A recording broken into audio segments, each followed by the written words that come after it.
대단하네요. 신청하신 분들 명단으로 봐서는 이 자리가 거의 꽉 차야 되는데 아직 많이들 못 오신 것 같습니다. 시작하겠습니다. 저희 아카데미가 올해로 이제 4년 차를 맞게 됩니다. 17년, 18년, 19년, 20년 4년 차로 들어오고요. 그동안에 뭐 이런저런 여러 가지 실험들을 통해서 내용적으로도 형식적으로도 이제는 좀 틀이 안정이 된 것 같습니다. 그리고 이제 뭐 형식적인 틀이야 뭐 기본적으로 모든 아카데미들이 오전에 인지학 강의를 하고 오후에 방법론 강의를 하는 식으로 짜여져 있죠. 근데 저희는 이제 여름방학, 겨울방학 아카데미는 대개 연수 과정들이 그렇듯이 전형적으로 이제 인지학과 방법론으로 나눠서 합니다. 월 세미나는 성격이 조금 다릅니다. 월 세미나는 인지학이 이제 인지학을 잘 이해하고 확장하기 위해서도 필요한 영역들이 여러 개 있습니다. 우리는 발도르프 학교에서 만난 사람들이지만 이 교육이라고 하는 것 자체가 어차피 아이들에게 인류의 발달 과정을 압축해서 알려주는 과정이기도 하고, 인류의 발달 과정이라고 하는 게 영역으로 따지자면 한두 가지가 아니죠. 예, 농사도 지어야 되고 병나는 사람도 고쳐야 되고, 예, 의식주를 위해서 해야 되는 활동들도 있고, 여러 가지 뭐 예술 활동, 실생활을 위한 실용적인 활동 이런 것들이 커리큘럼에 다 포함되게 되는데, 이게 단지 교과 방법론만으로는 좀 그 심화하고 확장하기 힘든 부분들이 많이 있습니다. 그래서 월 세미나는 아카데미하고는 조금 달리 인지학을 심화하고 확장하기 위한 내용들로 채워지게 됩니다. 그래서 대개는 그동안 저희 월 세미나가 작년부터 인지학과 현대철학, 인지학과 동양철학 이런 큰 주제를 가지고 강의를 해왔습니다. 이 큰 주제는 앞으로도 계속 갈 겁니다.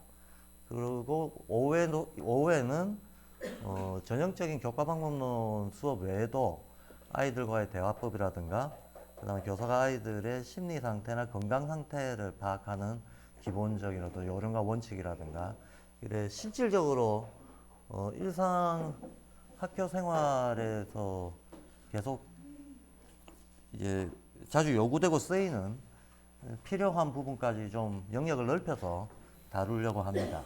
그래서 전체 1년 동안 이제 월 세미나 참가를 하시는 분들은 뭐 우리가 책을 볼 때도 목차를 제일 먼저 보잖아요. 목차를 보고 흐름을 이해를 하고 이 흐름 중에 내가 지금 어디를 보고 있다라고 하는 거를 감을 잡아가면서 봐야지 전체가 잘 들어오듯이 이 월 세미나도 하나의 완결성을 가지고 1년 단위로 10회짜리로 10회 안에서 완결성을 가지고 짜여지거든요. 그래서 전체 흐름을 한번 쭉 파악을 해보시고 오늘 이제 공부가 어느 흐름 속에 있구나 하는 걸 좀 이해하시고 접근을 했으면 좋겠다 그런 말씀을 드립니다. 그리고 이제 내용 강의 들어가기 전에 까먹을까봐 광고부터 먼저 하고 들어가겠습니다. 저 월세미나 안내가 되어 있는데 보면 4월 달에 양평 국제자유교육회의라고 하는 게 하나 들어가 있을 겁니다. 그것만 봐서는 이게 무슨 맥락인지 사람들이 파악하기 좀 힘들어요. 그래서 조금 안내를 드리려고 합니다. 작년 9월 21일 날 작년이 발도르프 100주년이었습니다. 그 3.1운동 100주년이기도 했죠. 그래서 100주년 기념사업단에서 여러 가지 행사를 했는데 저희 학교에서도 3.1운동의 독립선언문에 나와 있는 어떤 정신성과 발도르프의 자유교육이라고 하는 이 가치지향, 이게 일맥상통하는 바가 있다라고 하는 주제로, 자유와 독립이라는 주제로 작년에 여기 양수리 오르다운 수목원에 있는 송백당에서 외국의 연사를 모시고 국제 대담과 강연을 겸한 행사를 치렀습니다. 그 자유와 독립 행사에 이제 초대 응해서 와주셨던 분이 마틴 하디만 선생님이라고 하는 분인데 발도르프 40년 교사 경력을 갖고 계시고 영국의 에머슨 컬리지의 학장을 지내셨던 분이기도 합니다. 우리나라에도 그분 제자들이 꽤 여러 분 계셔서 한국에도 이제 자주 오셨던 분이기도 합니다. 그래서 그분하고 같이 양욱관 선생님, 김광선 선생님 이런 이제 국내에 경험 많은 선생님들과 같이 자유와 독립이라는 행사를 치렀습니다. 그래서 나름대로 이제 그 행사의 여러 가지 성과도 참 좋았고 반응도 좋았고 행사는 성공적으로 치렀고 그 뒤에 행사가 끝나고 나서 마틴 하디만 선생님께서 그 행사의 내용을 통역을 통해서 좀 제대로 전달을 받으시고 취지에 굉장히 많이 공감을 해주셨어요.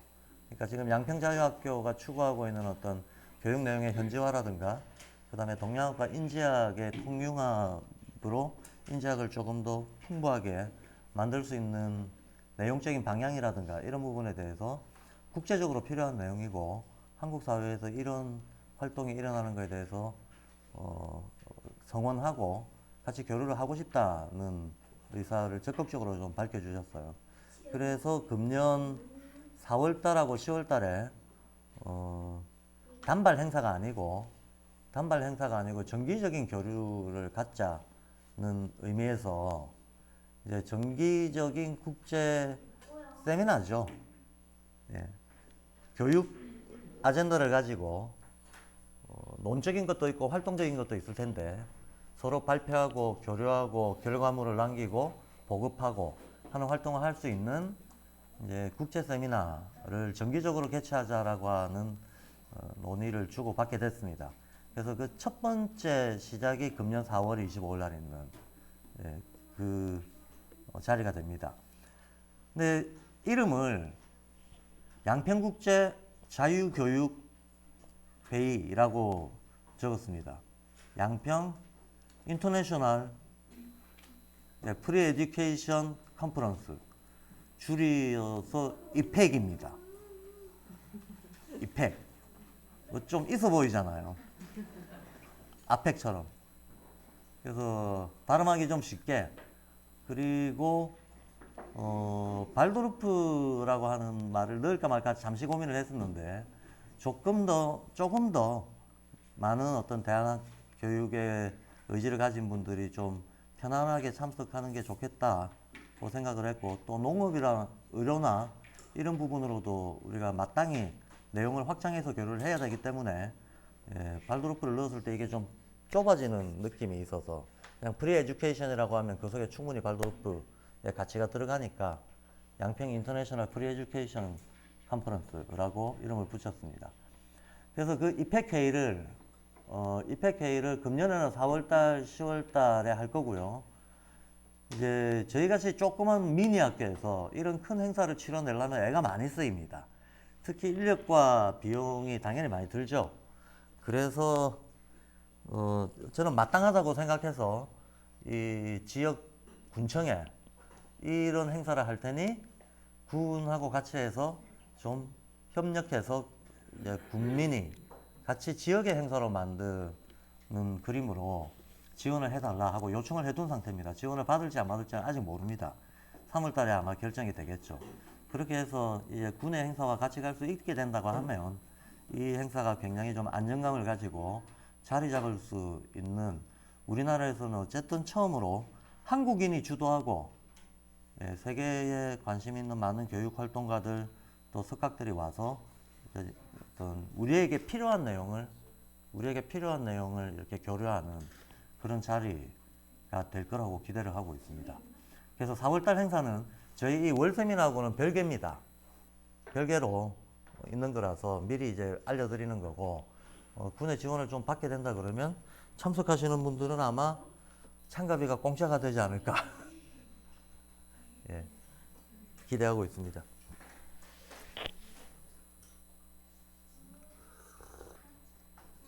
자, 이제 각설하고 내용 들어가겠습니다. 갖고 계신 자료의 4페이지에서부터 들어갑니다.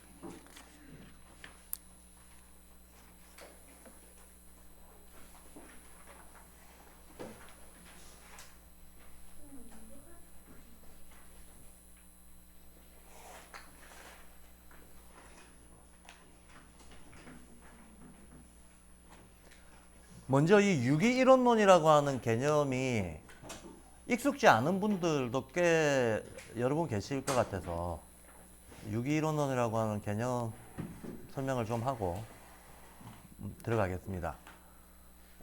올해에 저희 양평자유학교의 정관에까지 박아놓은 저희 학교의 지향점이 인재학과 전통의 융합 이런 겁니다. 교육의 현지화 이런 걸 해보겠다라고 하는 겁니다. 그런데 그러니까 인재학과 동양학의 융합 이건 뭐 큰 대주제고요. 대주제고 해마다 소주제들이 있게 될 텐데 금년의 소주제가 개념적으로 유기이론론입니다. 이 유기이론론이라고 하는 이 개념을 어떻게든 발도르프계에서 널리 같이 이해하고 공유하고 활용하는 개념이 될 수 있도록 좀 퍼뜨려 보자는 생각입니다. 근데 유기적 이론론이라고 하는 개념을 저는 발도르프 공부를 하면서 인자학 공부를 하면서 야 이거 정말 핵심 개념이고 대단히 중요한 개념이다라고 생각하는데 이게 구석탱이에 찌그러져 가지고 아무도 이 말을 안 써요. 그런데 개념이라고 하는 게 굉장히 중요하거든요. 개념 이해를 잘못하면 실천 활동이 완전히 달라져 버립니다. 그래서 기초 개념의 이해는 어느 영역에 있어서든지 간에 정말 중요합니다. 아시다시피 개념이라고 하는 것 자체가 경험과 감성을 압축해서 관념 처리한 거잖아요. 그렇기 때문에 개념을 이해하는 것 속에는 인간들의 어떤 경험, 인간들의 어떤 그 체험으로부터 온 느낌과 태도 이것들이 이미 내용적으로 개념 속에 다 들어가 있는 거죠. 그래서 개념을 어떻게 이해하는가에 따라 가지고는 어떤 그 개념이 표시하고 있는 대상이나 영역을 어떤 시각으로 바라봐야 될 것인지 그와 관련해서 인간이 어떤 활동을 해야 될 것인지 하는 게 다 달라져 버리는 거죠. 발도르프에서 굉장히 기본적인 개념들이 있지 않습니까? 가장 많이 쓰는 게 의지, 감성, 사고 이런 개념이죠. 그리고 그 못지않게 많이 쓰는 게 많은 사람들이 알고 있기로는 공감과 반감이라고 알고 있는데 저희 학교 번역팀에서는 이걸 공감보다는 동감이 어울린다라고 보고 동감이라는 말을 씁니다. 그 sympathy, antipathy 영어로는 되어 있는 그 동감과 반감이라고 하는 이런 용어들, 그 다음에 에테르체, 아스트랄체 이런 용어들이 가장 기초적인 용어들이죠. 이 기초적인 개념들에 대해서 공통의 이해가 없으면 공통의 활동이 없어져 버리는 거죠. 근데 제가 지난 이제 다년간의 경험 속에서 야 이게 정말 기초적인 개념들에 대한 공통의 이해가 우리가 굉장히 부족하다라는 거를 많이 느꼈고 사실 그 부분은 아직까지도 많이 부족한 상황이라고 봅니다.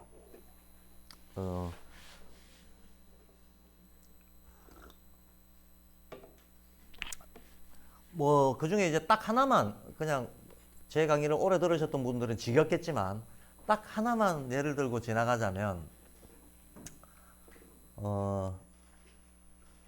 슈타이너가 말하고 있는 의지 감성 사고에서 가령 뭐 그런 거죠. 수능 100점 맞는 능력, 수학 문제 잘 푸는 능력, 이건 슈타이너적 개념 안에서 감성에 속하냐 사고에 속하냐. 그러면 대부분 사고라고들 답을 합니다. 다들 사고라고들 답을 합니다. 근데 슈타이너가 감성이라고 얘기하는 거, 센텐트 소울, 영어로 센텐트 소울이라고 말하는 그 안에는 감각 혼, 그 다음에 오성 혼, 의식 혼, 이 세 가지를 묶어가지고 이걸 센텐트 소울이라고 합니다. 이걸 혼이라고 합니다. 이 영역이 다 소울의 영역이고 소울의 기능이 감성이다라고 얘기를 한다는 거예요. 그러면 오성 혼, 의식 혼의 능력에 들어가는 것도 다 감성 영역인 거죠. 크게 보면. 그러면 수학 잘하고 계산 잘하는 거 그거 오성훈 쪽 능력이거든요. 그럼 계산 잘하고 암기 잘하고 이런 거 그거는 비록 사고의 영향을 받고는 있지만 사고 자체가 아니고 사고의 영향을 받고는 있지만 감성 영역에 속한다는 겁니다. 슈타이너한테 있어서 감성이라고 하는 것은 감각지각 우리의 12감각을 통해서 알고 있는 12감각의 영향을 통해서 알고 있는 모든 것들 두뇌로 사고하는 것들, 두뇌로 생각하는 것들 이거 전부 감성이라고 보고 있다는 거예요. 혹시 이 말을 처음 들으시는 분도 있을 수 있을 것 같은데 사실 우리의 일반적인 생각하고는 너무 다른 거죠. 지각의 영향권 아래에 있는 건 전부가 암등이다. 이렇게 봅니다. 지각의 영향권에서 벗어난 걸 사고라고 합니다. 그러니까 슈타이너가 말하는 사고라고 하는 것은 우리는 보통 사고라고 하는 말을 계산, 추론, 판단 이런 걸 사고라고 합니다. 일상적인 용어에서는. 그러나 인지학에서 슈타이너가 말하는 사고라고 하는 것은 계산, 추론, 판단을 넘어서야 거기서부터 사고의 영역이 시작된다고 봐요. 좀 이해하기 힘든 영역입니다. 예를 들면 이런 표현을 씁니다. 뇌를 넘어서서 사고하는 거. 뇌를 벗어나서 사고하는 거. 인식하는 거. 그런 능력이 인간한테 있다. 그게 사고다라고 얘기합니다. 근데 우리는 상상하기 힘들죠. 뇌를 벗어나서 생각하는 게 어떻게 가능하냐. 근데 비유적으로 얘기하자면 명상 상태에서 얻게 되는 직관적인 시계라든가 계시적인 시계라든가 이런 것들이 우리가 그나마 현실에서 느낄 수 있는 뇌를 벗어난 인식입니다. 예. 조금 더 뭐 복잡한 얘기는 다음에 기회 있을 때 하기로 하고요. 이렇듯이 우리의 통상적인 용어 사용법하고 슈타이너가 인지학 속에서 맥락적으로 사용하고 있는 용어하고는 거의 180도로 영어의 실제 뜻이 다릅니다. 근데 이렇게 실제 뜻이 다르다라고 하는 것을 우리가 의식하지 못하고 어떤 방법론으로 들어가게 되면 모든 게 다 이제 오해가 만발하게 되고 왜곡되는 효과가 나버리는 거죠. 예. 막 억지로 끼워 맞춰서 꿰맞추기 위해서 이해를 한다든가 이런 문제가 발생해 버린다는 겁니다.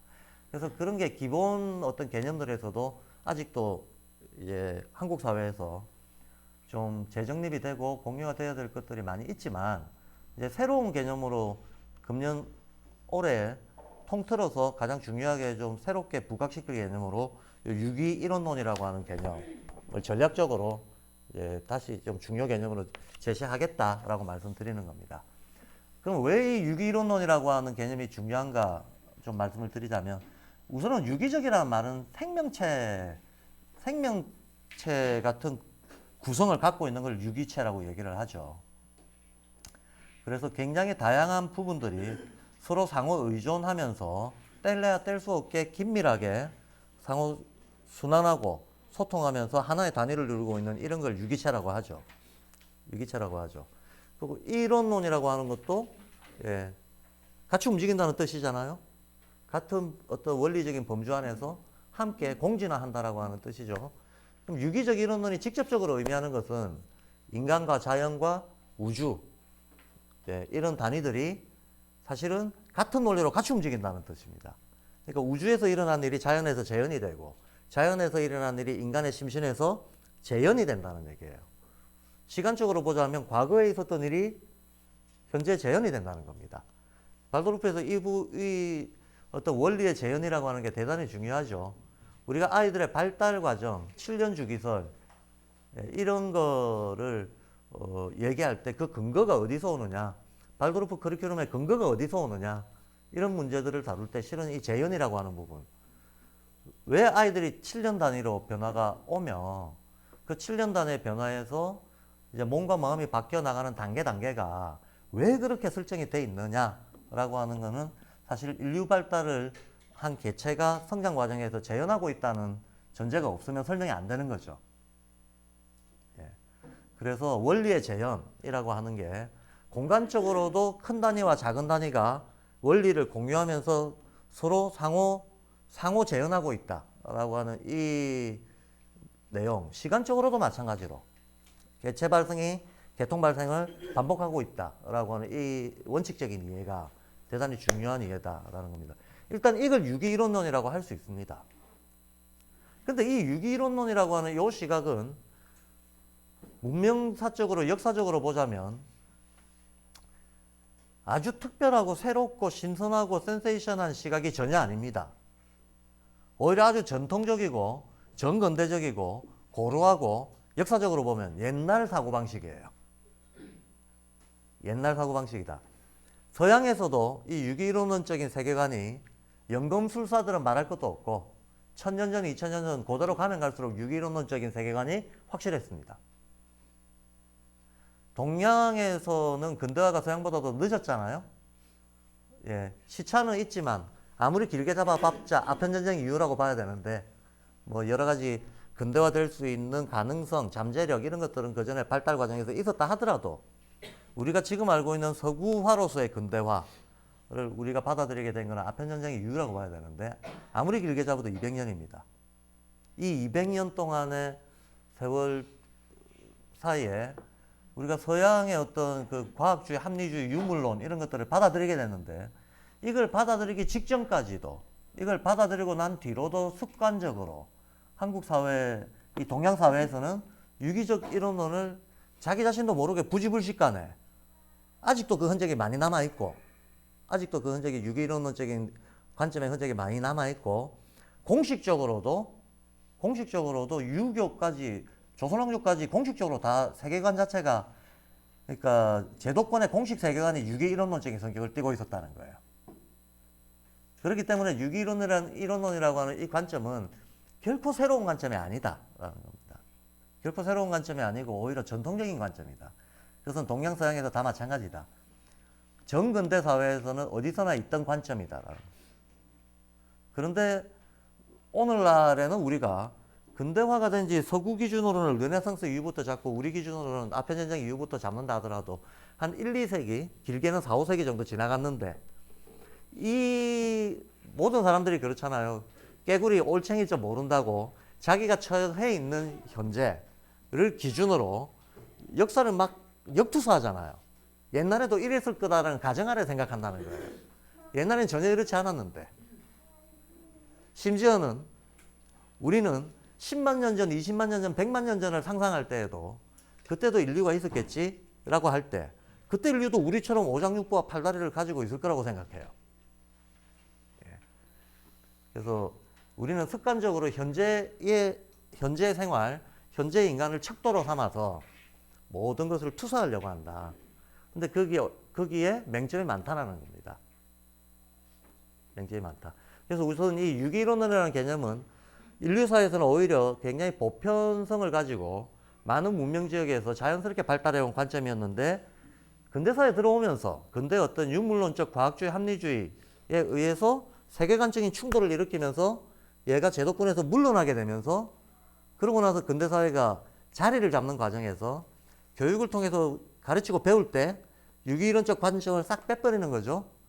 이러고 몇 세대가 지나가니까 그 근대 사회 속에서 자라나는 우리는 거기서 태어나고 자라나는 우리는 유기이론론이라고 하는 관점은 그냥 옛날 사람들이 뭘 몰라서 미신적이고 주술적으로 사고했던 아주 좀 유아적인 사고의 그 과거 유물일 뿐이다라는 선입관을 가지고 있는 거죠. 그런 선입관을 가지고 있는 거예요. 예. 근데 지금 제가 드리고 싶은 말씀이 그래서 유기이론론이 더 우수하다 그런 말은 절대 아닙니다. 인류의 인식은 진보해 왔고 과학적 유물론도 눈이 부시게 발달을 해왔습니다. 예. 그러나 어떤 인간이 개발해온 어떤 관점이 단독적으로 1대1로 비교를 해서 어떤 것이 더 우수하다 말다라고 하는 건 사실 없다고 생각을 해요.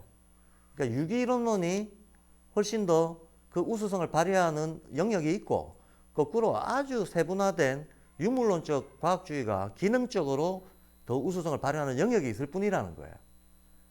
근데 세계를 바라보는 하나의 어떤 전체적이고 조화로운 관점으로 친다면 유기이론론이 훨씬 더 근본적인 원리를 다루고 있고 과학적 유물론이라고 하는 것은 이 근본 원리 안에 있는 어떤 세부 영역을 다루고 있는 거라는 거예요. 그래서 생전에 슈타이너도 늘 그런 얘기를 합니다. 슈타이너는 인지학을 어쨌든 영학이라고 하는 개념으로 사용을 했거든요. 영학은 과학을 포함하지만 과학은 영학을 포함할 수 없다라고 얘기해요. 영학의 범위가 훨씬 더 전체적이고 근본적이고 이 안에서 어느 기능적 일부를 과학적 유물론이 다룰 수 있다라고 하는 관점인 거죠. 자,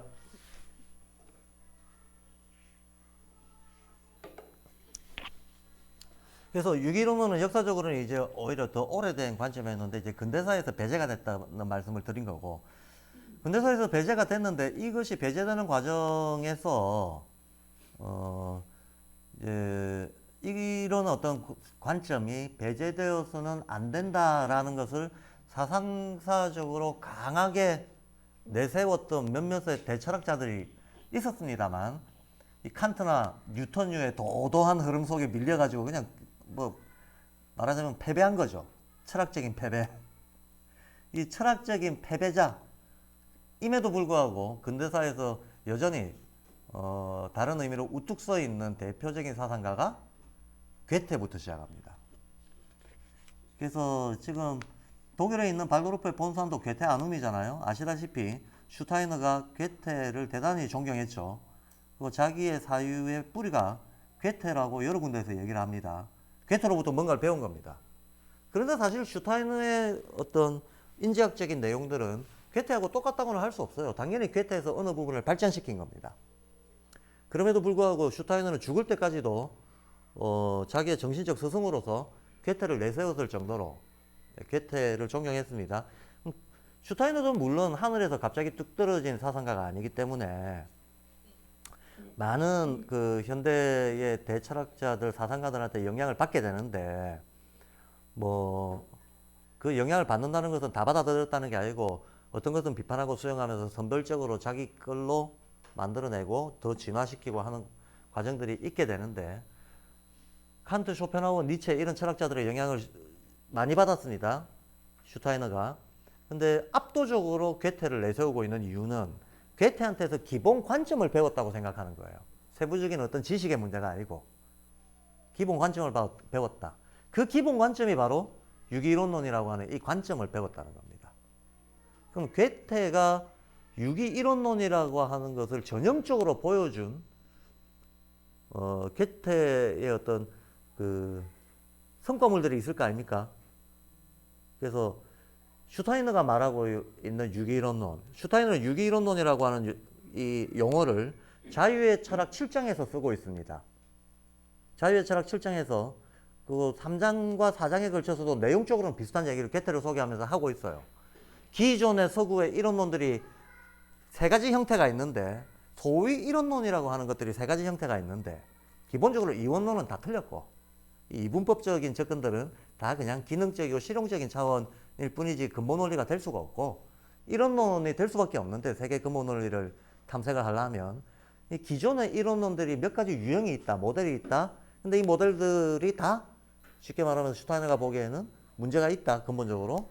그리고 자기가 생각하는 이론론은 이런 거다 하면서 내용 설명을 하는 부분이 나와요. 여기에서 유기적 이론론이다라고 하는 것을 하나의 명사 개념으로서 사용하지는 않습니다. 그러니까 사람들이 유기이론론이라는 게 개념이라는 생각을 잘 못하는 거예요. 풀어서 얘기를 하고 있어요. 풀어서. 그리고 유기적 이론론이라고 하는 말은 개념인지 아닌지 모호하게 그 자유의 철학 뒷부분에서 그런 표현을 쓰고 있습니다. 그러니까 이게 우리가 명사 개념이라고 딱 캐치를 못 해낸 거죠. 내용적으로는 개념인데. 예. 자, 여하튼 이제 자유의 철학에서 슈타이너는 유기이론론이라는 말을 쓰고 있고요. 똑같은 유기적 이론론이라고 하는 이 말을 쓰고 있는 괴테의 저작이 색채론입니다. 색채론은 많은 경우 미술하시는 분들, 예술활동 하시는 분들이 색채론을 중요하게 보는데 사실은 색채론이라고 하는 이 대작의 의미는 단지 미술이라는 영역, 예술이라는 영역에 한정되지 않습니다. 괴테는 스스로 자기가 수많은 작품을 뭐 소설도 쓰고 그죠? 심지어는 괴테는 의학에 대한 책도 쓰고 식물에 대한 책도 쓰고 뭐 화폐에 대한 책도 쓰고 손대지 않은 부분이 없어요. 한마디로 르네상스형 인간인 거죠. 이것저것 다 아는 인간. 근데 그게 그렇게 될 수밖에 사실 없습니다. 왜냐하면 만약에 누군가가 유기이론적 관점을 가지고 있다 그러면 동일한 원리로 세상의 모든 영역들을 연결해서 볼 수밖에 없기 때문에 영역 가리지 않고 다 어떤 연결된 인식을 가지려고 애를 쓸 수밖에 없다는 거거든요. 그럼 괴테의 관점이 그러했다면 괴테는 종합적이고 르네상스적인 인간형이 될 수밖에 없는 거죠. 그리고 사실은 발도르프 교육의 효과가 지향하는 것도 그런 바입니다. 어떤 특정 부분의 기능적 전문인이 될 것을 바람직한 인간형으로 보고 있지 않죠. 훨씬 더 전인적이고 훨씬 더 개방적이고 훨씬 더 어떤 세계와 우주자연에 열려있는, 통합적으로 열려있는 그런 인간형을 지향하고 있는 게 발도르프 교육이죠. 그 발도르프 교육이 지향하는 아마도 모범적인 인간형을 한번 꼽아보자 그러면 창시자인 슈타이너보다도 오히려 괴테가 인간형으로서는 더 어울리지 않나 싶은 이제 그런 인물이 괴테였습니다. 근데 괴테는 온갖 걸 다 건드렸는데 그 중에서도 그 많은 작품들 중에서도 괴테가 스스로 가장 자랑스러워하고 내가 일생 동안 했던 일 중에서 가장 최고의 성취다라고 스스로 표현했던 게 색채론이었어요. 그 왜 그런가 하면 색채론에서 색을 다루기 위해서 괴테가 실질적으로 다뤘던 것은 빛부터 시작합니다. 어차피 색이라고 하는 것은 빛으로부터 왔다. 빛에 대한 끊임없는 관찰을 통해서 빛이 어떤 형상을 변화시켜 나가는 거, 과정을 보고 어떤 조건 속에서 동일한 햇빛인데 아침 햇볕이 다르고 저녁 햇빛이 다르고 계절에 따라서 햇볕이 다르고 주변의 어떤 조건에 따라서 햇볕의 색깔이 햇볕의 명도도 달라지고 조도도 달라지고 이게 명도 조도가 달라지면서 색을 다르게 표현하고 있다는 거죠. 색이라고 하는 것은 빛에서 왔는데 이 빛이라고 하는 놈은 늘 똑같은 상태로 자기 모습을 드러내는 게 아니라 주변과 어우러져서 어떤 시공간적인 조건 속에서 어떤 식으로 형태 변화를 하더라. 이거를 추적한 게 일단 색채론에서 출발 지점입니다. 자, 이 빛이라고 하는 거, 이게 사실은 인간이 하나의 대상으로서 다룰 수 있는 것 중에서는 아마도 가장 근본적인 대상일 겁니다. 오늘날 현대 물리학이 끝까지 실험하고 있는 거, 아직도 여전히 실험하고 있는 게 빛이잖아요. 물리학의 영원한 이상은 세상을 이루고 있는 근본 원소가 뭔가를 찾아내는 건데, 원자가 뭔지를 찾아내는 건데, 이 근본 원자를 유물론적으로는 분석적으로 접근할 수밖에 없기 때문에 어떤 입자를 계속 쪼개는 식으로 들어가는데, 아무리 쪼개도 더 작은 입자 개념들이 계속 나오고 있잖아요. 최근에는 힉스 입자라고 하는 말이 나왔죠. 빛을 입자라고 보고 빛의 최소 단위 입자를 힉스라고 부르더라고요. 전자나 양자보다도 훨씬 미세한 어떤 입자 개념들을 사용하고 있습니다. 그래서 근데 물리학자들은 왜 이렇게 빛에 집착하는가? 이 모든 물질들, 우리가 경험할 수 있는 세계 모든 상태들이 실은 빛의 변형이라는 거예요. 그러니까 말하자면 색채론은 책 제목만 색채론이지. 어떻게 보면 경전에서 창세기에서 다루고 있는 내용을 다루고 있고 물리학에서도 이론 물리학에서 가장 근본적으로 다루고 있는 영역 역시 다루고 있다는 거예요. 빛에 대해서 다루고 있기 때문에. 그래서 괴테는 색채론을 통해서 자기가 어떤 세계의 구성 원리에 대해서 접근했고 진리를 발견했다라고 믿었습니다. 괴테는 색이 변해가는 과정을 통해서 빛의 운동 원리를 발견한 거죠. 그래서 빛의 운동 원리, 그러면 세계 모든 것들이 빛의 축적이나 변형으로 이루어져 있기 때문에 빛의 운동 원리가 있다 그러면 만물의 운동 원리가 된다는 식인 거예요. 만물의 운동 원리가 살짝 형태 변화가 되어 있을 뿐이지 빛의 운동 원리를 반복하고 있다는 거죠. 그걸 괴테는 확신을 했기 때문에 괴테가 뭔가 만물의 근본적인 동일한 운동 원리가 있다라고 하는 아이디어는 젊은 시절부터 가지고 있었어요.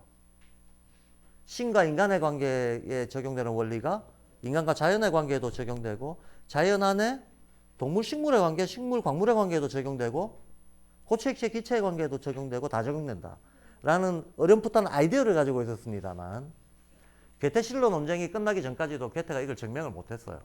근데 이걸 증명하려고 식물론을 하나 쓴 게 지금 여주에 계신 전영애 선생님이 이제 번역을 끝내셨다는 얘기는 들었습니다만 아직 출판은 안 돼 있습니다. 식물 변형론이라고 하는 책이 있어요. 식물 변형론에서 모든 식물들이 식물의 어떤 원형적인 요소를 갖고 있고, 그 원형적인 요소를 식물의 잎에서 발견된다. 식물의 잎에서 씨앗의 성질이라든가 열매 성질까지 추론할 수 있는 근본 원리가 잎을 통해 우리가 관찰할 수 있다. 뭐 이런 책을 하나 쓴 게 있습니다. 그래서 괴테는 만물의 원형을 찾는데 굉장히 이제 관심이 많았고, 그래서 실로한테서 욕을 듣죠. 너는 현실에서 플라톤의 이데아를 찾으려고 한다. 뭐 이런 욕을 듣습니다. 근데 괴테는 포기하지 않고 이제 끝까지 있다라고 보고 노년에 가서 색채론에서 이제 빛의 원리에서 자기가 식물 변형론에서 예, 이렇게 직관했던 어떤 원리가 빛에서도 빛의 운동 원리에도 통한다는 걸 확인하는 거죠. 확인한 거고, 이거는 식물이나 동물에서 찾을 문제가 아니고 그보다도 훨씬 더 근본적인 차원에서 찾아서 만물에 확대 적용시켜야 된다라고 하는 확신을 색채론에서 표하고 있습니다. 그래서 이것이 만물의 원리다라고 선언하고 있다는 거예요. 괴테도 참 대단한 사람입니다. 자기가 신의 시각으로 자연을 파악했다고 생각하는 거죠. 나는 보편 원리를 발견했다. 이렇게 선언을 하고 있는 겁니다. 그래서 색채론이 단지 색에 대한 어떤 기술적인 책이 전혀 아니다. 아주 영적인 책이다. 라는 겁니다. 그래서 이렇게 근본적인 문제까지 들어갔으니 괴테의 노년의 작품들은 다 영적인 작품들입니다. 그거가 집대성된 게 파우스트 2부죠. 예. 파우스트 1부를 쓰고 나서 파우스트는 1, 2부가 있는데 전체의 집필기간이 뭐 무려 뭐 50년, 60년이라고 하잖아요. 근데 그동안 계속 집필했던 게 아니고 1부 써놓고 수십 년 동안 까먹고 지낸 거죠. 1부 써놓고 2부를 도저히 쓸 수가 없어서 어떻게 쓰지? 고민하다가 노년에 가서 몰아서 쓴 거예요. 그러니까 괴테의 말년이 드디어 괴테가 쉽게 말해서 자기 내에서 스스로 어떤 신과 인간의 관계에 대한 근본적인 시각 전환을 경험하면서 인생의 어떤 인간 발전의 하이라이트를 찍으면서 천국으로 들어가신 이런 케이스였다라고 봅니다. 자, 이제 괴테 색채론에서부터 시작을 하는데, 제가 지금 색채론을 다 다룰 건 아니고요. 이 색채론이 대단히 영적인 작품이다. 그리고 이 색채론을 실천적으로 우리가 활용하기 위해서는 실제적인 미술에서 색을 이렇게 써야 된다는 거를 잘 밝혀놓은 슈타이너의 색채론 해설서가 색채의 본질입니다. 현재 우리나라에 번역돼 나와 있는 색채의 본질은 색에 대한 슈타이너의 한 10여 가지의 강연록 중에서 한 절반 정도를 이렇게 선집식으로 편집해 놓은 거예요. 뽑아서. 그래서 슈타이너가 색에 대한 책을 쓴 건 없어요. 강연록입니다. 전부 강연록인데 강연록 전체가 번역되어 있는 건 아니고 그 중에 대략 한 40% 정도가 선별돼 가지고 묶어서 번역을 해놓은 게 그 색채의 본질이라고 하는 우리가 보는 그 책입니다. 자, 그래서 먼저 이제 경구 차원에서 근데 제가 이제 유기론은 조금 소개를 들었고, 유기론이 또 어떤 지점에서 중요한가를 말씀을 좀 드리자면, 제가 맨 처음에 동양학과 인지학이 서로가 어떤 원리적으로 통일될 수 있다는 거를 매개할 수 있는 어떤 개념이 있어야 되는데, 매개할 수 있는 개념이 유기론론이라는 거예요. 말씀드렸다시피 서양에서도 유기론론이 있었고 동양에서도 있었단 말이죠. 근데 이 유기론론은 자의적인 이론이 아닙니다. 철저하게 자연을 관찰해서 원리를 일반화시키는 겁니다. 예. 그러면 서양이라고 해서 해가 두 개 뜨지 않는 이상, 서양이라고 해서 중력이 동양과 다르지 않는 이상, 예, 문화적이고 언어적인 표현이 달랐을 뿐 동일한 원리를 동일하게 파악했을 거다라고 하는 건 우리가 충분히 짐작할 수 있죠. 그래서 서구와 동양이 사실은 유기 이론론적 관점이라고 하는 그 범주 아래에서 각각 다른 인식 틀들을 조금씩 사용하고 있었지만 근본적으로는 동일한 내용으로 세계를 파악하는 인식들을 가지고 있었다는 거예요. 각각 가지고 있었는데 이것들이 동일한 성격이다라고 하는 것을 우리가 통일적으로 이해하기 위해서는 유기이론적 관점이 뭐다라고 하는 거가 매개가 돼야 이 두 개가 결국 같은 얘기네 라고 하는 것에 대한 이제 이해에 도달할 수 있다라고 저는 봅니다.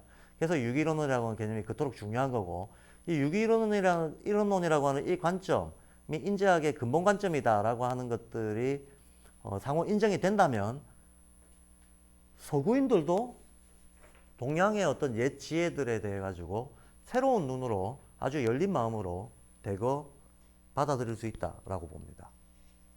그러니까 우리한테는 대단히 중요한 거죠. 지금까지 사실 어째 보면 유기이론론이라고 하는 차원에서는 사실 서구보다 동양이 훨씬 더 심층적이고 광범위하게 발달을 해왔었어요.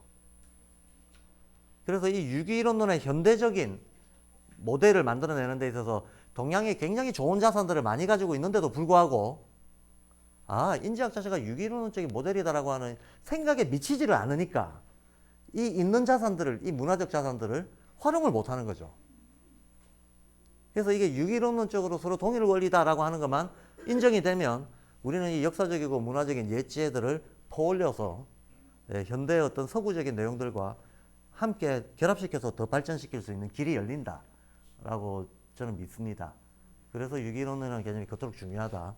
자, 그러면 4페이지에 있는 내용으로 들어가가지고 먼저는 이제 경구 차원에서 한번 보겠습니다. 똑같은 문제의식과 표현들이 동서양에 널리 퍼져 있다라고 하는 겁니다. 그러면 인지학에서는 뭐 게테, 슈타이너가 제일 중요한 사람이니까 이 사람들이 유기이론론이라고 하는 이 관점을 표현하기 위해서 뭐라고 말했는지를 한번 보자는 거죠. 게테가, 이건 색채로나 있는 거 제가 문장만 한 문장 뽑았습니다만 뭐 대표적인 주장입니다. 이렇게 얘기했습니다. Mankind is all in her and she in all mankind. 아시다시피 영어에서는 자연을 여성격으로 표현을 하죠. 자연과 세계를 여성격으로 표현을 합니다. 그래서 mankind, 인류는 is all in her, 전부 자연 속에 속해 있다라는 거예요. 인류는 전부 자연 속에 속해 있다.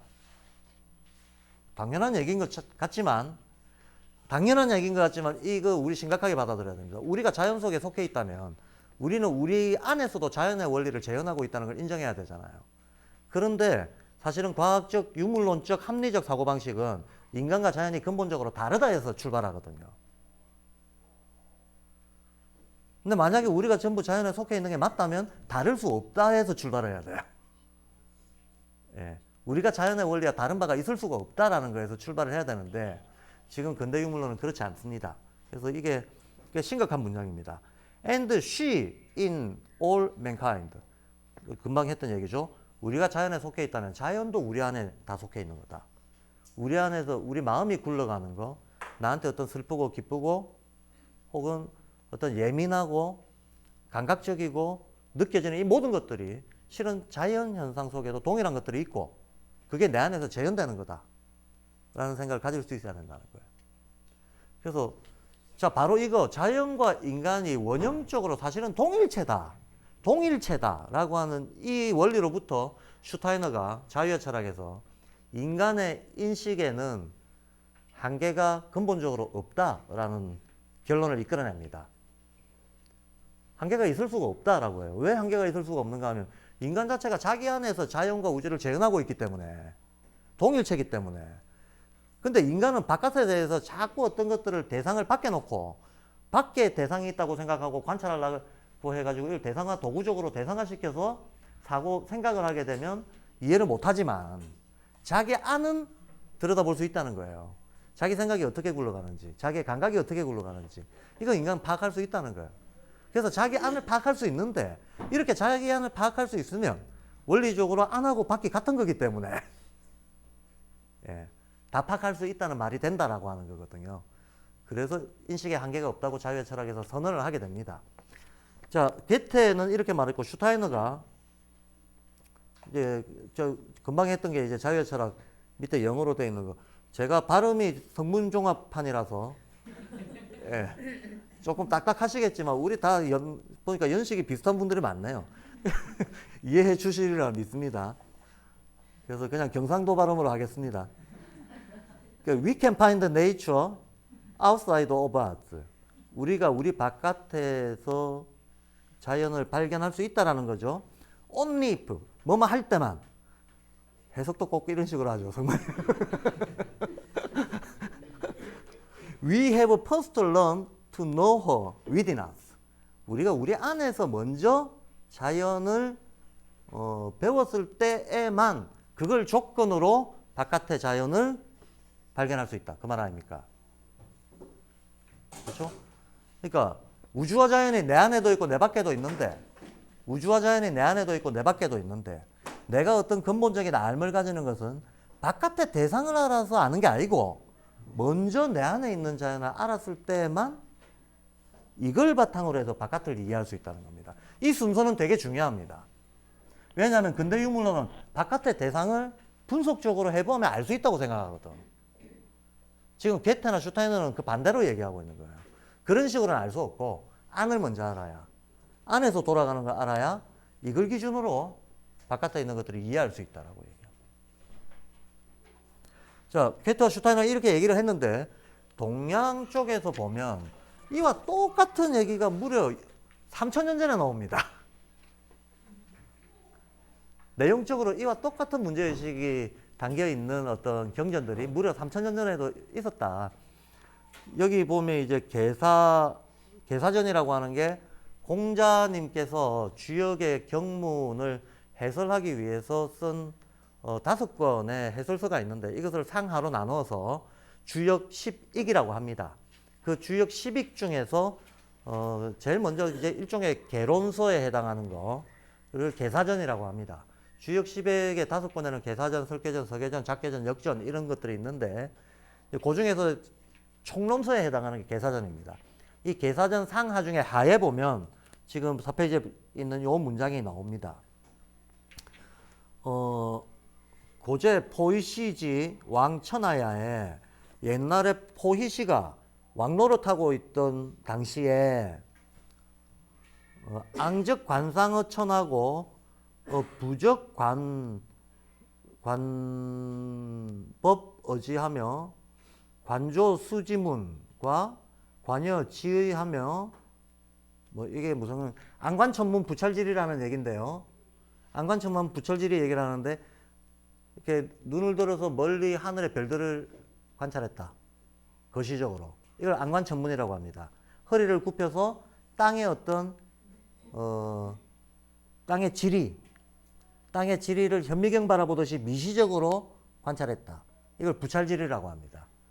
그래서 하늘의 별들은 멀리 있는 거니까 당연히 거시적으로 볼 수밖에 없고 땅에 어떤 주름, 나무에 나이테가 있듯이 땅에도 주름이 있고 모든 땅의 토양의 성질이 바깥의 색으로 형태로 드러나잖아요. 이런 것들을 관찰할 때에는 현미경 들여다보듯이 해야 된다는 거예요. 미시적으로. 그래서 하늘은 거시적으로 땅은 미시적으로 바라봤다. 그리고 짐승들과 새들의 무늬를 봤다. 털, 형태 뭐 이런 거. 냄새 이런 것들을 살피고 이런 것들을 종합을 쭉 해서 여기까지입니다. 그 다음 문장.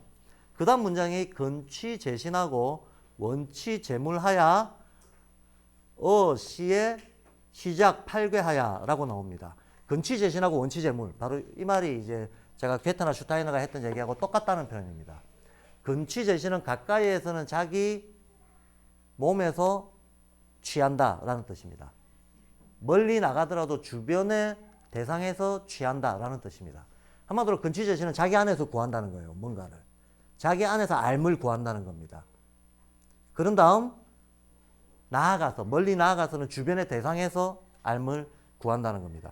그러면 이게 순서가 거꾸로가 아니죠. 근취재물이 아닙니다. 근취재신부터 해야 그 다음에 원취재물이 된다는 거예요. 이게 순서가 있는 거예요. 근데 사람의 신이라고 해놨지만 이거는 사람 안에 있는 심신, 사람 내면에 있는 모든 것을 다 포함하는 걸로 해석을 해줘야 됩니다. 그러면 안에서 먼저 알고 그걸 대상에 적용한다 이 말이잖아요. 안에서 먼저 원리를 알고 인간의 내면에서 어떤 원리가 굴러가고 있는가를 이해를 하고 그걸 대상에 적용한다. 이런 뜻이 근취재신 원취재물입니다. 위에 있는 괴테나 슈타이너가 했던 거하고 똑같은 말이잖아요. 맞죠? 네. 똑같은 말이고 그렇게 해서 이 복희씨가 시작 팔괴했다. 팔괴를 껐다. 우리가 알고 있는 근공압리, 손태이진 그 팔괴를 만들어냈다라는 거예요. 예.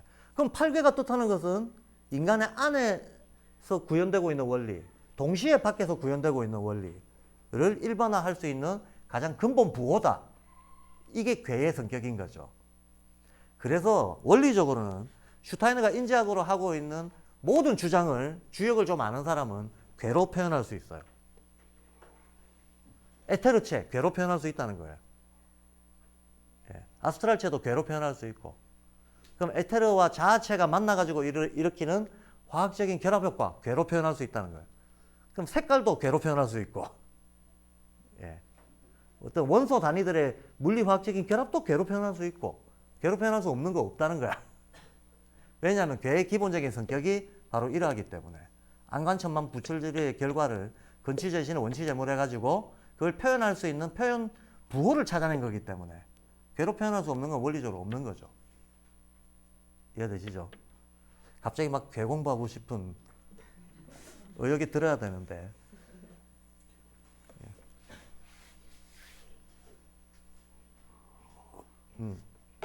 또 광고. 제가 지금 아직 학기가 입학식이 시작이 안 되고 그래도 개학을 하고 수업이 굴러가고 있고 저 역시 금년에는 담임을 맡아서 정신이 하나도 없습니다. 계속 뭔가 매주 새로운 것들을 좀 준비해야 되는 것들이 있어서 조금 여유가 없는 상황인데, 그래서 그동안 제가 공부 모임을 이것저것 이제 공개해 놓고 하고 있던 것들이 있었는데 일단 지금은 다 스톱을 시켜 놓은 상황이고요. 그런데 제가 평생 공부 모임 성격으로 새벽 5시에 하는 별도의 수행 공부 모임이 있습니다. 근데 그거는 뭐 많은 분들이 오실 수 있는 자리가 도저히 아니고 그 자리 외에 딱 하나는 의지를 가지고 계속 공개적으로 공부 모임을 꾸려갈까 합니다. 딴 게 아니고 주역 공부하는 거죠. 그 중에서 특히 괴 공부하는 거. 주역 공부가 크게 두 가지인데요. 갑자 공부하는 거, 간지 공부하는 게 있고요. 음양오행이라고. 가벌병정 무기경신 자축임묘진사오미, 이거 가지고 이제 자연을 이해하는 간지 공부로 음양오행으로 이해하는 게 있고, 괴 공부가 있습니다. 이 괴 공부가 우리가 주역이라고 하는 책에서 나오는 내용들인데 순서상으로 보면 이게 되고 하는 게 맞습니다. 예. 근데 어쨌든 뭐 순서가 어떻든지 간에 괴 공부, 괴를 읽을 줄 알고 다룰 줄 아는 사람들이 좀 많이 늘어나야 된다는 생각이 있어서, 예. 진도상의 난이도상의 순서 이런 것들은 별도로 어쨌든 괴 공부하는 건 뭘로 하냐? 공자님이 남긴 바로 요거 괴사전으로 할 겁니다. 괴사전, 설계전, 서계전 이런 걸 가지고 괴에 대한 공부를 하는 공부 모임을 꾸준히 공개적으로 열려고 합니다. 그래서 좀 의욕이 있으신 분들은 그 모임을 활용해 주시길 바랍니다. 자, 근데 무려 2500년 전에 나왔던 공자님이 쓰신 계사하전에 이 얘기가 나오고 있고, 이런 문제의식은 공자가 글로 썼을 때가 그때라는 거지 그 전부터 있었다는 얘기예요. 이런 문제의식이. 포희씨가 괴를 만든 것은 5000년 전이에요. 그러니까 이 유기이론론적 관점이라는 게 얼마나 전통적이고 오래된 관점인가 하는 걸 알 수가 있는 거죠. 이렇게 했는데 이게 우리가 동의보감에서는 훨씬 더 좀 우리 마음에 와닿는 형태로 문장으로 표현이 되어 있다는 겁니다. 한번 읽어보겠습니다. 사람은 하늘과 땅 사이에서 가장 고귀한 존재다. 머리가 둥근 것은 하늘을 본받았고 발이 모난 것은 땅을 본받았다. 하늘에 사시가 있듯이, 사시라고 하는 것은 추나 추동을 얘기합니다. 사계절. 사람은 사지가 있다. 하늘에 오행이 있듯이, 오행은 목화, 토금, 수, 성, 진짜 별을 얘기하는 겁니다. 예. 우리가 오행이 별기운이다라고 하는 게 기본인데 이거 자체를 오행의 상생상극 공부를 하시는 분들도 이거 자체가 별기운이다라고 하는 대로 연결을 못 시키는 분들이 많아요. 근데 그게 되게 중요한 포인트입니다. 오행론은 천문학의 기초를 두고 있다는 거. 하늘에 오행이 있듯이 인체에는 오장이 있다. 하늘에 육기가 있듯이 사람에게는 육부가 있다. 육기라고 하는 거는 간단히 이해하시려면 날씨입니다. 날씨. 날씨의 6가지 상태입니다. 그래서 풍, 화, 습, 열, 조한, 풍화, 습, 열, 조한. 이게 6개, 육기라고 하는 게 날씨의 어떤 유형입니다. 사람에게는 육부가 있다. 하늘에 팔풍이 있듯이, 이 팔풍이라고 하는 거는 방해를 8개로 쪼갠 겁니다. 방해를 8개로 쪼갠 거고, 또 어떤 사물들이 분화 과정을 거칠 때 팔진법적으로 분화하는 것들이 되게 많이 있어요. 그래서 이제 흩어질 때 8방향으로 흩어진다라고 얘기를 하는 겁니다. 활풍이 있듯이 사람에는 8관절이 있다. 하늘에 9별이 있듯이 사람에게는 9개 구멍이 있다. 9개 구멍 맞나? 하나, 둘, 셋, 넷, 다섯, 여섯, 일곱. 얼굴에 7개 있죠. 그 다음 똥구멍, 오줌구멍 9개. 그래서 9구멍이 있다. 하늘에 12시가 있듯이 이게 이제 자축인면 진소호미를 말하는 거죠. 사람에게는 12경맥이 있다. 예. 뭐 수태음, 폐음, 수양명, 대장경 하는 그걸 얘기하는 겁니다. 12경맥이 있다. 하늘에 1월이 있으며 1월을 합하면 명이죠. 밝은 거죠. 이 밝은 걸 주관하는 인간의 장기는 눈이죠. 인간에게는 두 눈이 있고 하늘에 주야가 있듯이 주야라고 하는 것은 밝다라고 하는 것은 달리 주는 어쨌든 활동적인 거죠. 해가 떠 있으면 열이 있으니까 열이 있으면 만물이 활동성을 띠게 되는 거죠. 활동성을 띠게 되고 이제 거꾸로 이게 사그라들면 이 활동성이 정적이 돼 버리죠. 동정을 주관하는 거죠. 주야는 동정을 주관합니다. 동정을 주관하듯이 사람에게는 수명과 활동이 있다. 하늘에 우려와 번개가 있듯이 사람에게는 기쁨과 분노의 감정이 있다고 하였다. 그렇다. 하늘에 12시가 있듯이 사람은 요건 반복됐나요?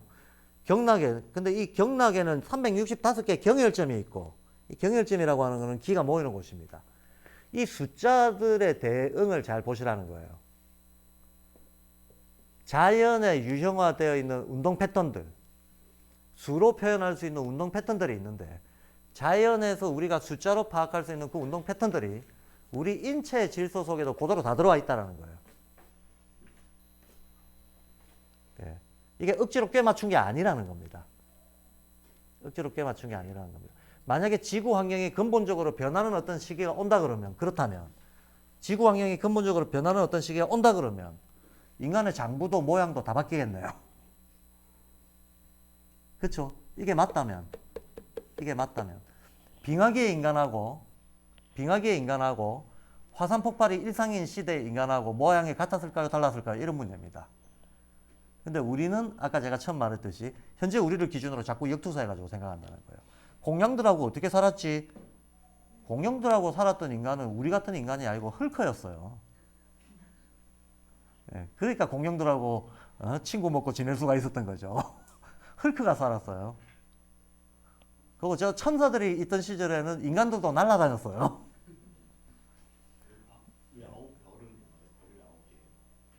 뭐. 하늘에 9별이 있듯이 이거 원문을 보면 별의 자리, 구궁을 얘기하는 거예요. 구궁. 구궁팔풍이라고 하는 개념을 씁니다. 별의 자리가, 위치 자리가 9개라는 건데 그거는 하도낙서의 낙서, 마방진고 숫자가 9개잖아요. 거기에다가 별자리를 하나씩 배치를 시키는 거예요. 그래서 배 9개의 근육이 뭐 배꼽에 9개의 근육. 네? 그걸 구궁이라고 표현하는 거죠. 아. 배꼽에 9개의 근육이 모여서 그 자리를 구궁이라고. 예. 그렇죠. 네, 그럴 수 있죠, 충분히. 배꼽하고 신장하고 연결되고 혈자리는 우리가 단전이라고 부르는 곳, 거기가 생명이 시작되는 곳이거든요. 그러니까 거기가 태극의 원형적인 모습들이 쭉 다 집중돼서 나타나는 데예요. 실제로 구궁이 당연히 나타나야 되겠죠. 자, 지금 제가 이제 동양에서 개사전은 2500년 전 책이고 동의보감은 뭐 비교적 가까운 조선시대 책 아닙니까? 근데 개사전에서 문장으로 표현하고 있는 이게 동의보감에서 조금 더 자세하게 어떤 자연의 패턴화된 모습과 인간의 패턴화된 어떤 인체의 질서 이거를 대비를 시켜놨단 말이죠. 문제의식은 똑같은 거잖아요. 이 똑같은 문제의식이 괴테도 말하고 슈타이너도 말하고 동의보감도 말하고 개사전도 말하고 동일하다는 걸 이제 먼저 말씀을 드리는 겁니다. 예. 그래서 이걸 보고 이거 다른 거다라고 얘기하면 안 된다는 거예요. 인지학과 동양학의 관점이 다르다라고는 도저히 말할 수가 없다. 그 다음 넘어가서 괴테와 슈타이너의 유기적 이론론에서 조금 더 이제 자세하게 들어가는 건데요.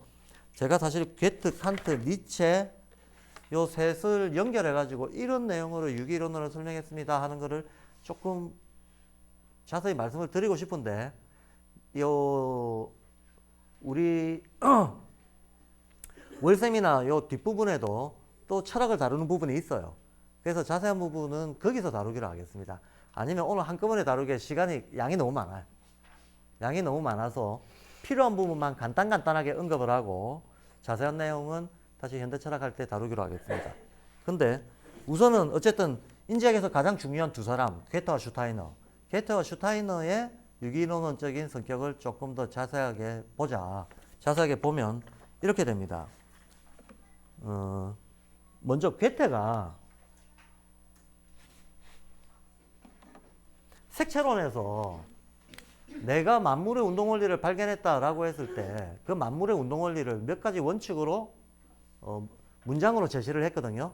그 문장으로 제시를 한 게 이 세계에는 무조건 원현상이라고 하는 게 있다. 식물에는 식물의 원현상이 있고 동물에는 동물의 원현상이 있고 빛에는 빛의 원현상이 있다. 그리고 이 원현상을 우리는 어떻게 알 수 있느냐? 감각이다, 감각. 감각으로 관찰해서 알 수 있다. 근데 대부분의 철학자와 과학자들은 감각이 우리를 속인다 해서 출발해요. 근데 유기론론자들은 감각을 믿으라 해서 출발합니다. 감각을 믿을 근거는 뭐냐? 이 감각 자체가 자연과 일치된 어떤 구조를 갖고 있는 인간이 자연에 반응하는 방식이기 때문에 감각을 통하지 않고는 우리가 자연에 접근할 수 없다고 봐요. 그래서 내가 내 감각으로 관찰한 거, 이거에다가 어떤 선입관을 끼워 넣거나 내 주관적인 감정을 끼워 넣거나 욕망을 끼워 넣거나 이러면 이게 왜곡되죠. 그런 어떤 주관적 왜곡이 문제가 되는 거지, 있는 그대로 관찰하기만 한다면 감각 경험이 우리에게 진실을 가져다 준다 에서 출발합니다. 그래서 우리의 어떤 감각을 통한 관찰과 어떤 냉엄한 사고, 관찰과 사고, 이 두 축을 통해 가지고 자연을 선입관 없이 바라보기만 하면 거기에서 우리는 원현상이라고 하는 것을 경험할 수 있다라고 얘기합니다. 무조건 원현상이 있다. 이 원현상을 찾아내 보면 여기에는 반드시 어떤 양극성이 존재한다. 운동이 일어나려면 전제 조건이 양극성이다라는 거예요. 대립되는 혹은 대칭되는 혹은 대비되는 두 개의 극이 있지 않고는 운동이라고 하는 게 일어나지 않는다라는 거예요. 그럼 이 두 개의 극이 발견이 되고 나면 얘네들 둘은 무조건 순환한다. 음양이 있으면 음은 양으로, 양은 음으로 왔다 갔다 한다는 거예요. 가만히 고정되어 있지 않고 서로 위치 이동을 하고 서로 섞이고 한다는 거예요. 그리고 또 하나 중요한 원칙이 이 두 개의 극이 있다고 했을 때 100% 음이거나 100% 양인 거 그런 상태가 하나도 없다는 거야. 어떤 경우든지 섞여 있다는 거예요. 그래서 총체성의 원리, 반드시 종합적이다. 이 세 가지 기본 원리를 슈타이너도 인지학에서 굉장히 많은 곳에서 반복적으로 얘기합니다.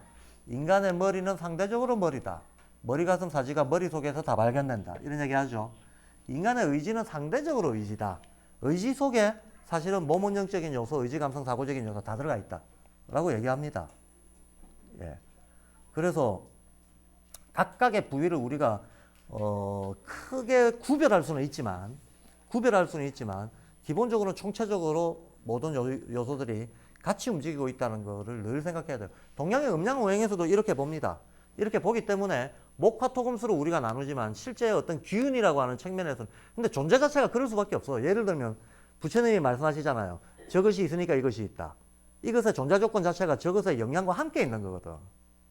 그럼 목성이 어떤 힘을 발휘한다 그러면 목성 혼자 발휘하는 게 아니고 목성이 관계 맺고 있는 주변의 것들과 관계성에서 발휘하는 거거든요. 그러니까 순수 목성 그런 건 없는 거죠. 목이란 존재 자체가 주변과의 관계성 속에서 만들어지는 거기 때문에 순수 목성이라고 하는 건 있지 않다는 거예요. 그 목성의 힘 속에 이미 화성의 힘, 금성의 힘, 지구의 힘 이런 것들이 들어가 있다는 거예요. 그래서 이게 이제 동양에서 오행을 다룰 때 목화토금수가 있다고 했을 때 우리가 목이다라고 하는 거 잘 구별해야 됩니다. 목도 목 나름이다. 양목도 있고 음목도 있다. 이거는 이제 두 개로 구별한 거고 세 개로도 구별할 수 있어요. 예, 음양중으로 세 개로, 본중말로 세 개로 구별할 수도 있습니다. 그런데 예를 들면 뭐 수적으로 우리가 100이라고 했을 때 100%가 있다고 했을 때 목과 토금수가 만약에 균일하게 힘을 나누어 가지면 20씩 가질 거 아닙니까? 20%씩 가질 거 아닙니까? 근데 그 중에서 만약에 목이 25%를 가지면 나머지 애들은 한 1%씩 힘을 뺏겨야 될 거 아닙니까? 목이 25%, 그러면 나머지 금수, 화, 토 이런 애들은 목한테 1점 몇 프로씩 떼줘야 될 거 아닙니까? 목이 25%가 되려면 한 1.25%씩 떼줘야 될 거 아니야. 그럼 힘이 약해지잖아요. 그럼 얘가 만약에 이 전체가 한 덩어리로 움직인다고 했을 때 이러면 이 전체를 목이 끌고 가버리죠. 이러면 목성질이라고 해버리는 거예요.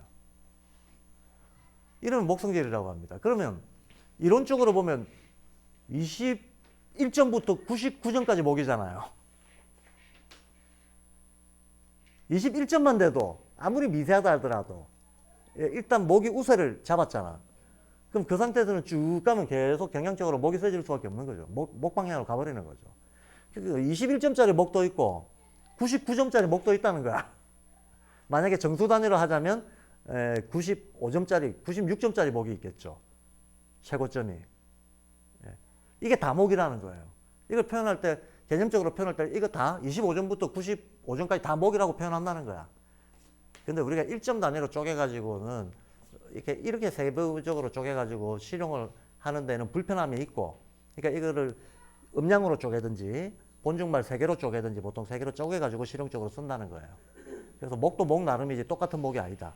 이 목 안에 다른 어떤 그 금수 화투의 기운이 얼마나 들어와 있는가 하는 거는 다 다르다는 거예요.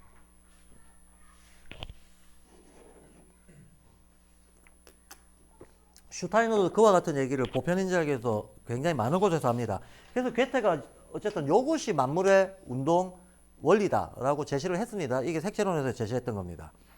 그런데 재밌게도 슈타이너가 칸트, 니체한테서 받아들이고 있는 것들이 많이 있는데 칸트한테서는 주로 인식론을 받아들입니다. 어차피 칸트가 인식 전문가잖아요. 칸트의 철학은 이런 식이죠. 우리는 외부의 대상의 물 자체는 알 수 없고 우리 내면에 내 마음이 어떻게 움직이는가 그것만 알 수 있다라고 하면서 마음이 움직이는 데다 초점을 맞췄어요. 마음이 움직이는 데다가 초점을 맞춰서 칸트가 만들어낸 개념이 우선은 직관과 개념이라는 말을 만들어내죠. 우리가 경험해서 얻을 수 있는 건 직관이다. 근데 이건 논리가 없다. 논리로 넘어가려면 개념이 중간에 매개를 해야 된다. 이렇게 얘기를 해요. 그래서 직관을 바탕으로 개념을 만든다. 이 개념을 바탕으로 판단에 이르게 된다라고 얘기합니다. 그래서 이 직관의 세계를 경험의 세계로 보고 이 개념을 만드는 세계를 이성의 세계로 보고 이 개념 만드는 어떤 인식 능력을 순수 이성이라고 해요. 그 칸트 그러면 딱 사람들이 떠올리는 개념이 순수 이성 비판, 순수 이성이잖아요. 이 순수 이성이라고 하는 걸 개념 만드는 능력, 이걸 순수 이성이라고 합니다. 그럼 이 개념 만드는 능력을 바탕으로 해가지고 이것을 확장하고 추론해서 어떤 사물과 현상에 대한 판단으로 나가는 능력, 이걸 실천 이성이라고 합니다. 그래서 칸트한테 있어서 인식의 단계는 크게 3가지인 거죠. 경험 세계, 순수 이성의 세계, 실천 이성의 세계. 3개입니다. 3원입니다. 3원입니다. 네. 근데 발도르프에서도 이 3원 개념을 쓰죠. 발도르프에서 인간의 마음에 해당하는 것은 소울 영역이라고 하죠. 인간의 마음, 인식이 굴러가는 것도 이 소울 영역에서 굴러가는 거죠. 이 소울 영역에서 굴러가는 것도 발도르프에서 쓰는 용어로는 감각혼, 오성혼, 의식혼 이 용어를 쓰죠. 근데 내용적으로 한번 보세요. 감각혼이 뭔가? 대상을 감성적으로, 감정적으로, 감성보다도 감정이 발달하는 영역이에요. 사적, 주관적, 감정적으로 동감 능력이 어떤 주 동력을 이루면서 세상을 만나 나가는 단계의 인식 수준, 이걸 감각혼이라고 합니다. 그 어린애들은 감각혼부터 시작하는 거죠. 이게 바로 내용적으로 칸트가 말했던 경험 직관의 세계하고 똑같은 거예요. 정리되지 않은 경험 직관의 세계. 정리되지 않은 경험 직관의 세계를 발도르프 인지학에서는 그걸 감각혼이라고 얘기한다는 거예요. 그리고 칸트가 말했던 개념 형성 능력이라고 하는 이거를 인지학에서는 그걸 오성혼이라고 하고 있어요. 그래서 오성혼 쪽에서 개념, 논리 이런 것들이 발달한다라고 얘기하고 있습니다. 개념 논리가 발달한다라고, 개념 논리, 계산, 추론 이런 게 다 발달하는데 이게 쭉 발달해 나가다 보면 이 발도르프에서 오성혼이라고 얘기하는 게 칸트한테 있어서는 이게 순수 이성이라고 얘기하는 이 영역인 거죠. 그리고 칸트가 순수 이성을 바탕으로 해서 실천 이성, 즉 판단의 달인이 될 수 있는 길로 나아가게 된다라고 하는데, 바로 이렇게 판단의 달인이 되는 거, 요거를 발도르프에서는 의식혼이라고 하는 거죠. 그러면 사람은 이제 판단 중에서도 여러 종류의 판단이 있는데, 미적 판단도 있고 사실적 판단도 있고 어떤 도덕적 판단도 있고 이런데, 이런 것들 중에서 최고의 판단이 뭐냐라고 했을 때 칸트는 도덕 판단이라고 얘기를 했습니다. 이 세계가 어떠함으로 나는 이 세계에 근본적으로 어떤 태도를 가지고 어떻게 살아야 된다. 결국은 이런 도덕과 규범을 만들어낼 수 있는 판단 능력, 이것이 인간이 가지는 이성의 최고 능력이다 라고 얘기를 했습니다. 바로 이 도덕 형성 능력, 발도르프에서도 의식혼을 도덕성으로 보고 있어요. 그러니까 똑같아요. 사실은 칸트의 인식론을 슈타이너는 영적으로 변환을 시킨 거죠. 칸트와 슈타이너의 차이는 뭐냐 하면, 칸트는 이 인식론이 우리가 알 수 있는 다다라고 얘기한 거. 그런데 슈타이너는 이 인식론의 바탕이 되고 있는 몸에 대한 이해, 또 이 인식론을 넘어서 있는 영적인 영역에 대한 이해, 또 우리는 할 수 있다. 이게 다른 겁니다. 예. 한마디로 몸, 혼, 영 이렇게 있을 때 칸트는 우리는 요것만 알 수 있어 라고 했는데, 슈타이너는 요거를 요렇게 만든 기본 원리를 우리가 알기 때문에 이 원리를 적용하면 이것도 알 수 있고 이것도 알 수 있다라고 얘기한 겁니다. 그래서 인간 전체를 이해할 수 있다. 이게 다른 거죠. 칸트하고 슈타이너가 다른 건 이 지점이 다른 겁니다. 그런데 여기에 대해서 세분화시켜가지고 얘기했던 거는 똑같다는 거예요. 경험직관의 세계 감각혼, 그 다음에 순수 이성의 세계 오성혼, 실천 이성의 세계 의식혼, 이렇게 된다는 거예요. 그래서 슈타이너가 칸트한테 이런 지점을 따옵니다. 따오고 이와 비슷하게 인간 발달 단계에 돼 가지고 비슷한 거를, 이거는 칸트는 인식론적으로 얘기를 한 거고, 인식을 포함해 가지고 세계에 대한 태도라고 조금 더 넓게 범위를 잡았을 때 인간이 어떤 발달 과정을 거쳐가게 되는가에 대해 가지고 니체가 했던 유명한 인간 발달의 3단계라고 하는 게 있거든요. 니체 같은 경우에는 인간은 낙타의 상태, 사자의 상태, 어린이의 상태로 변해간다라고 얘기를 합니다. 낙타, 사자, 어린이. 예. 그럼 낙타라고 하는 거는 규범에 얽매여 있는 존재입니다. 사회가 시키면 시키는 대로 따르는 사람, 인생의 짐을 짊어지고 사막을 건너가면서 예 하면서 예스맨처럼 사는 사람. 대부분의 제도 규범에 매여 사는 사람들. 다 낙타다라고 얘기합니다. 그러면 만약에 인지학 쪽에서 말하는 감각혼, 오성혼, 의식혼이라고 하면 이 낙타들은 자유로운 존재가 아니잖아요. 낙타들은 전혀 자유롭지 않죠. 구속되어 있는 존재들이죠. 근데 발도르프는 자유교육이라고 얘기할 때 이 교육의 효과로 나중에 인간이 자기 스스로 인생의 굴레에서 벗어나서 자유롭게 되기를 바라서 자유교육이라고 하잖아요. 근데 발도르프에서 말하는 자유가 어디서부터냐면 여기서부터거든요. 여기서부터. 근데 자유도 낮은 수준의 자유가 있고 높은 수준의 자유가 있을 거 아니에요. 그래서 자유의 초기 단계에서는 도덕에 대해 높은 도덕성을 가지는 게 자유의 초기 단계입니다. 높은 도덕성을 가지는 게 자유의 초기 단계인데, 이게 조금 더 발달하면 여기서부터는 영적인 단계로 들어간다고 보잖아요. 영적인 단계. 그래서 영적인 단계도 또 세 가지로 나누죠. 마나스 단계, 부티 단계, 아트만 단계 해서 나누는데, 영적인 단계는 어떤 도덕 판단의 달인이라기보다는 오히려 그보다도 더 근본적으로 창조할 수 있는 힘이 본격화되는 거라고 이해를 하시면 되겠습니다. 영적 단계의 구체적 내용에 대해서 생략하겠습니다. 왜냐하면 우리가 너무 멀리 볼 필요는 없어요. 아무도 영적이지 않기 때문에 그렇게까지 멀리 실감할 수 없는 세계에 대해서 막 상상을 하면서 볼 필요는 없다는 거예요. 그래서 영적 단계에 대해서는 근데 일반적으로는 그렇지만 어쨌든 우리가 영성이 무엇인지에 대해서 이해하려고 노력하고, 또 그걸 내가 직접 내 것으로 만들기 위한 노력은 너무나 중요하죠. 대단히 중요하고, 특히 발도르프 교사나 이 교육 당사자들은 자기 스스로를 수행자로 여기고 이런 걸 추구해야 된다고 봅니다. 자, 어쨌든 이제 이것도 발도르페에서 말하는 자유는 여기서부터 자유로운 개인이 된다라고 얘기합니다.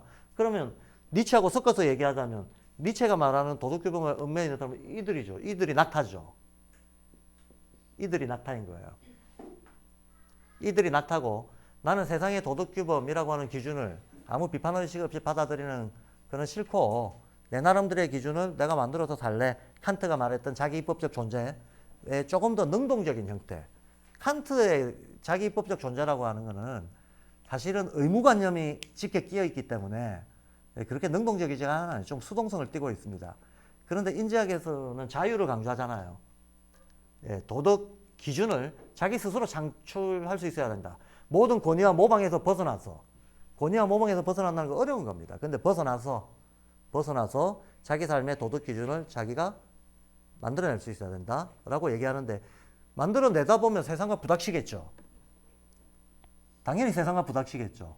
어떤 때에는 세상의 도덕 기준하고 180도 다른 이 세상이라고 하는 것이 각박해서 어떤 비도덕하고 부도덕하고는 다르잖아요.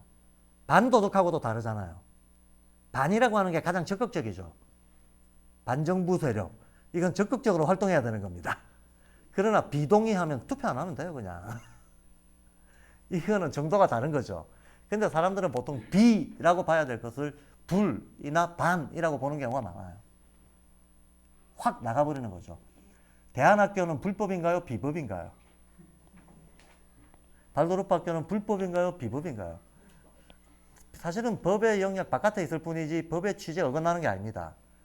이거는 법이 미비한 영역에 있는 것 뿐이지 법을 반대하거나 법과 싸우는 게 아닙니다. 그러니까 비법의 영역에 있는 겁니다. 서구 사회하고 한국 사회 같은 데가 참 다른 게 서구 사회는 비법의 영역을 시민 자율의 영역으로 봐요. 그리고 유권 해석을 할 때는 이것이 특별히 나쁘지 않는 이상 합법이라고 해석해 줍니다. 근데 한국 사회는 기존 법에 있지 않으면 일단 불법으로 봅니다. 그리고 유권 해석이 있기 전에는 이걸 일단 나쁜 거로 봐요. 그 기본 태도가 역시 뭐 근대성의 발달 정도에 또 딸려 있는 거겠죠. 어쨌든 여기를 그럼 낙타라고 봅니다. 여기 이 부분 자기 입법을 할 수 있는 이 부분을 니체는 사자라고 봐요. 이 단계를. 이 단계를 사자라고 봅니다. 그럼 이걸 넘어서서 영적인 단계 이걸 어린이에 비유를 하고 있어요. 이렇게 크게 인간 발달의 3단계를 제시를 하고 있습니다. 이런 어떤 칸트의 성과라든가 니체의 인간을 바라보는 시각에 대한 성과 이런 것들이 인지학에 다 들어와 있다는 거예요. 인지학에 다 들어와 있어서 이런 것들을 종합해서 슈타이너가 드디어 어떤 인간에 대한 전체적 고찰을 자신 있게 선언하는 인지학을 세상에 내놓을 수가 있었던 거죠. 근데 여기서 재밌는 것은 칸트도 그렇고 니체도 그렇고 하다 보니까 3원으로 나눴단 말이죠. 그래서 과학자나 철학자들이 우찌우찌 하다 보니까 하필이면 원리가 어떤 3단계로 나오네? 이런 것들을 자꾸 보게 되는데 사실은 그들은 하다 보니까 그래 됐는지 모르겠지만 그렇게 나올 수밖에 없는 게 그런 원리가 있기 때문이라는 거예요. 이 세상을 분류하는 가장 기본적인 틀은 무극, 태극 이런 일자로 보는 시각도 당연히 있겠지만 그거는 우리 인간의 인식 구별하는 캐치가 안 되니까 빼버리고 세계를 분류하는 가장 기본적인 틀은 음량으로 구별하는 거죠. 음량으로 구별할 수 있습니다. 세계를. 그런데 음량 중 세계로 구별할 수도 있어요. 그죠? 이 3단계로도 구별할 수 있습니다. 그리고 4단계로도 구별할 수 있죠. 동양에서는 목화금수, 서양에서는 사대설 이런 것들이 발달되어 있잖아요. 그리고 서양에 어원서설이 있고 동양에 어획론이 있잖아요. 5단계로도 구별할 수 있습니다. 그런데 대부분의 운동하는 패턴들은 동양에서는 삼천양지라는 말을 해요. 운동 패턴은 3단계로 하늘적인 것은 3단계로 움직이고 땅적인 것은 2단계로 움직인다. 하늘과 땅이 섞여 있는 것은 이 2와 3이 더하거나 곱해서 움직인다. 라고 봐요. 그러면 하늘적인 것, 땅적인 것이라고 하는 게 범위가 되게 넓습니다. 되게 넓은데 어쨌든 동적인 운동 원리, 이런 것은 동적인 거, 이런 거 음량으로 보면 양적인 겁니다. 양적인 거는 하늘적인 거예요. 그러면 삼천양지 원리에 따라서 운동적인 거, 동적인 거, 하늘적인 것들은 보통 예, 이렇게 3단위로 패턴이 나온다. 맞아요. 우리 마음 대단히 동적이에요. 인간의 마음. 3단위로 변화 패턴이 나온다는 거예요. 인간의 성장 발달 단계도 3단위로 변화 패턴이 나온다는 거예요. 3단위가 있지만 그 안에도 음량은 또 있는 거죠. 예, 음량을 내재하면서 세개 단위로 보통 표현이 된다. 그래서 하다 보면 보통 세개 패턴을 찾아내게 되는데 이 세개 패턴은 필연성이 있다는 겁니다. 세개 패턴은 필연성이고 이거는 자연의 필연성이기도 하다는 거예요. 근데 나타날 때는 세 개로 나타나는데 배경에는 네 개의 어떤 조건을 깔고 있다는 식이 됩니다. 그래서 발도르프에서 이게 구현된 게 4구성체를 배경으로 3단계 발전론이 되는 거잖아요. 4구성체라 하면 물체, 에터르체, 아스트랄체, 자아체 이게 4구성체잖아요. 네 개를 우주적 배경으로 깔고 이걸 통해서 나타나는 인간은 몸, 혼영, 삼원을 가지고 있잖아. 인간이 몸, 혼영, 삼원이기 때문에 의지, 감성, 사고의 3단계를 가지는 거고 의식에. 그리고 의식의 상태도 잠꿈깸이라고 하는 3단계를 가지는 거고 그 3단계가 전제되어 있기 때문에 신체도 마음도 영적인 단계도 각각 또 다 3단계로 움직인다는 거예요. 그래서 사상적인 배경 구조를 전제하고 3단계 패턴으로 변화 발전한다는 얘기죠. 근데 이게 색깔에서도 마찬가지입니다. 색채의 본질에서 보면 슈타이너가 자연의 근본적인 색이 있고 그 자연의 근본적인 색들이 바깥으로 자기를 표현하는 색이 있다. 이렇게 두 개로 나눕니다. 그래서 이 자연의 근본적인 색을 상의 색이라고 합니다. 그리고 바깥으로 잘 드러나는 색을 광휘, 빛남의 색이라고 합니다. 그럼 이 상의 색은 그것은 빛의 상태에 따라서 나오는 건데 네 가지가 있다 그래요. 흑백, 녹살, 흑백, 녹색, 살색 요거 네 가지다. 네 개가 전제되어 있다. 바깥으로 드러나오는 것은 청, 황, 적 세 가지다. 그래서 말하자면 이렇게 되는 거죠. 네 개를 배경에 깔고 이 안에 원이 있는데 제가 원을 쓴 이유는 기하자에서 원이 동적인 움직임을 뜻하는 거예요. 원은 영원한 걸 뜻하는 거고 삼각형은 동적인 움직임을 뜻하는 거고 방은 안정된 구조를 뜻하는 겁니다. 예. 그래서 우리는 어떤 제한된 시공간 속에 살아간다. 이건 방이죠. 그 안에 영원한 운동이 일어나고 있다. 이건 원입니다. 이 원이 일어나는 것은 삼각형으로 일어나겠지? 이렇게 되는 거죠. 그래서 요 모형이 실제로 방 안에 네모 안에 동그라미 집어넣고 삼각형 집어넣는 게 동서고금의 문명사에서 세계 전체를 표현할 때 가장 흔하게 쓰는 도식이에요. 이렇게 끊어놓죠 그냥 아예 삼각형을. 자 그러면 적, 황, 청 요거는 드러나는 광해의 색깔이다. 광해의 색깔이고 흑, 백, 녹색, 살색 이건 그 배경에 깔려있는 상의 색깔이다 라고 얘기합니다. 사상 구조를 배경으로 삼원적 구조가 나타난다. 빛의 세계에서 이러하다 라고 얘기합니다. 근데 빛의 세계만 이러합니까?